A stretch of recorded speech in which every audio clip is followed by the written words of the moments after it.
しいただきました。ありがとうございます。たけし？サトシ、カスミ。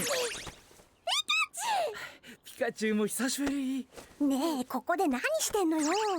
見ての通りだ。 Hey everyone, it's Mark. This is my recap for Aim to be a Pokemon Master, Episode 3, Brock, Cilan, and the Forest Witch. This was the 1224th episode of the Pokemon anime, and if you didn't already know this, I have it set up so you can become a channel member by clicking the join button right below this video, and I just adjusted the available tiers that I have. I honestly don't expect anyone to sign up for this, but my favorite person ever, Green Tornado, decided to become a member at a high enough level where now I have to shout them out in the intro of my videos, so please show your appreciation for this most fantastic person, and now let's get on with the review.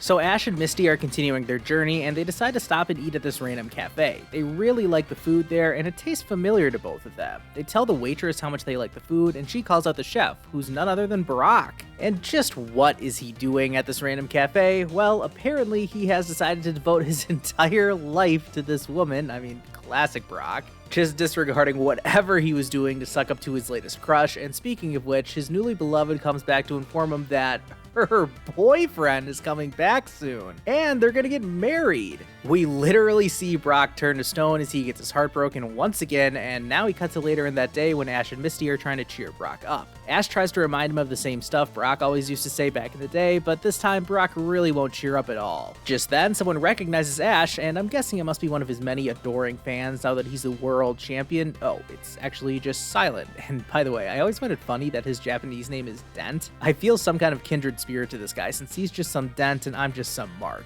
Ash and Cilan exchange pleasantries, and Misty introduces herself like she's some kind of famous idol, and Cilan is like, oh, you must be that other sister of the Cerulean Gym. How rude. Misty gets confused when Cilan calls himself a Pokemon connoisseur, but once Psyduck pops out of its Pokeball, it's evaluation time. Cilan goes straight into his usual routine, and did some stuff misspell marriage here, or am I going crazy? Ash also introduces Cilan to Brock, but hardcore fans will remember that these two actually know each other already in a special episode that aired following the Best Wishes series. Cilan and Brock met up in Johto and became friends, but this special episode never even got dubbed into English, so I don't blame you if you hadn't heard about this before. Cilan even says that he and Brock watched Ash's match against Leon together, and yeah, that checks out. I still have no clue how these three friends of Ash's all came together to watch the Masters 8 tournament finals, but whatever. Cilan congratulates Ash on his victory, but then they shift their focus back to Brock, who's still all doom and gloom in the corner. They decide to take Brock to a nearby field of flowers, while meanwhile Team Rocket are shocked to see so many twerps together in one place. Brock does get cheered up by the flowers, but the second he thinks about his latest heartbreak, he goes straight back into that near catatonic state.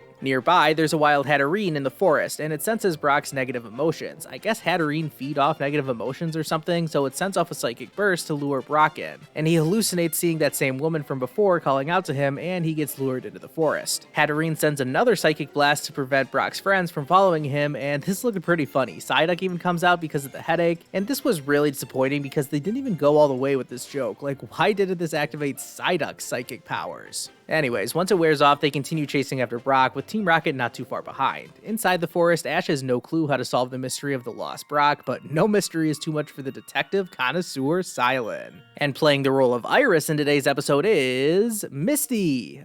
Just like old times. It's detective time!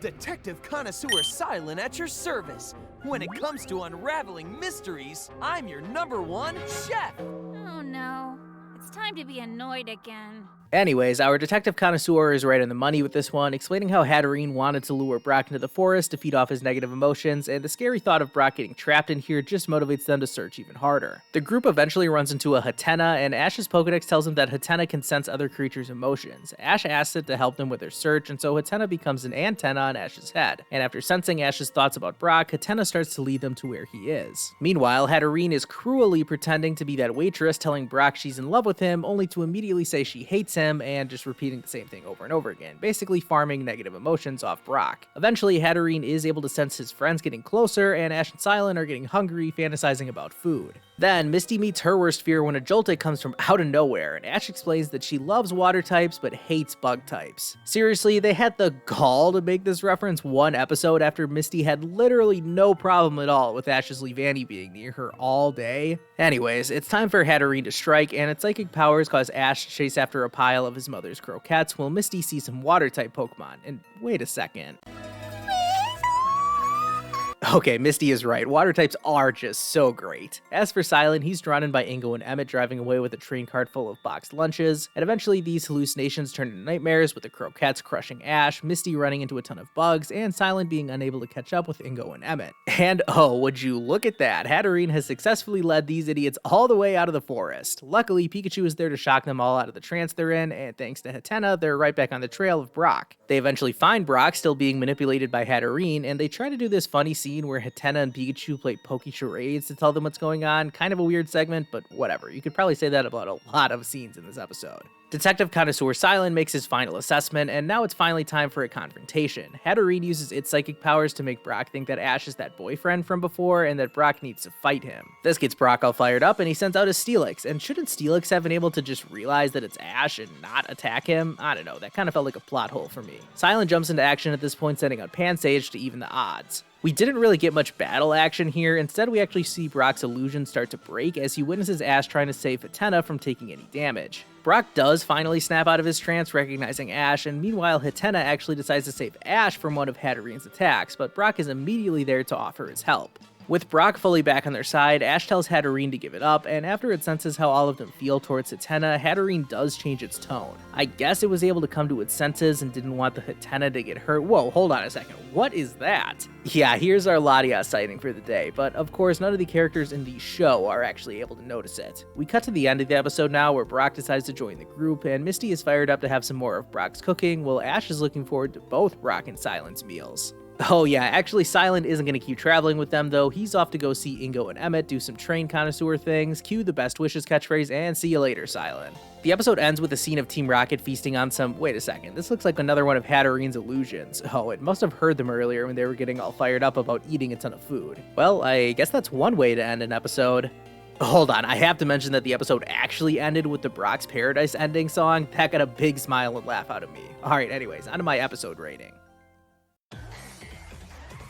Once again, another episode of the series that was nice and it had plenty of fun moments, but it's still just, I don't know, left me wanting more, I guess. I think most of what I have to say in this discussion section is going to be critique, so I want to make it clear straight off the bat that I did enjoy this episode, and I'm still being really patient to see how this whole series plays out. We are 3 episodes into an 11-episode story, so even if we have not gotten a whole lot to sink our teeth into so far, I'm not going to start hating on the series or anything. Let's just watch the whole thing, and then it'll be evaluation time. I don't think 3 episodes is the right time to start jumping to conclusions about this series, even though I know a lot of so-called fans don't have that kind of patience in them. Okay, back to this episode specifically, and I'm giving it a 6.5 out of 10 rating.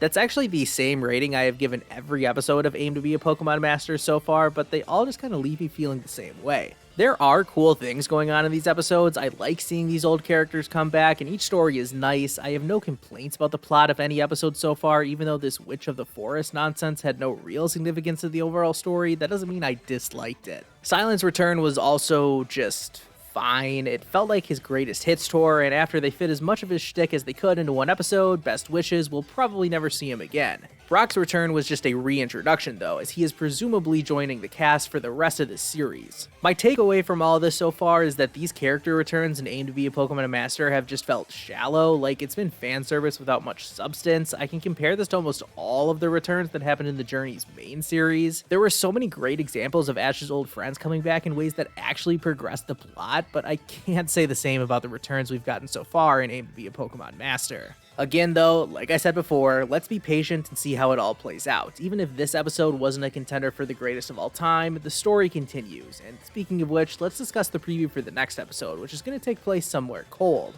This just feels right considering I was shoveling snow for 45 minutes earlier today. I'm not sure what this episode is going to be like, something about a Magikarp scaling a waterfall and a bear tick, I don't really know. Honestly, the most interesting part to me is probably some of the Pokemon that are going to be featured in this episode. I'm especially looking forward to seeing Ash's Incineroar in action. Let me know what you're looking forward to down in the comments, as well as your thoughts about this episode. Thank you all so much for watching. Be sure to hit like, subscribe, click the link in the description to join my Discord server, and I'll see you guys next time.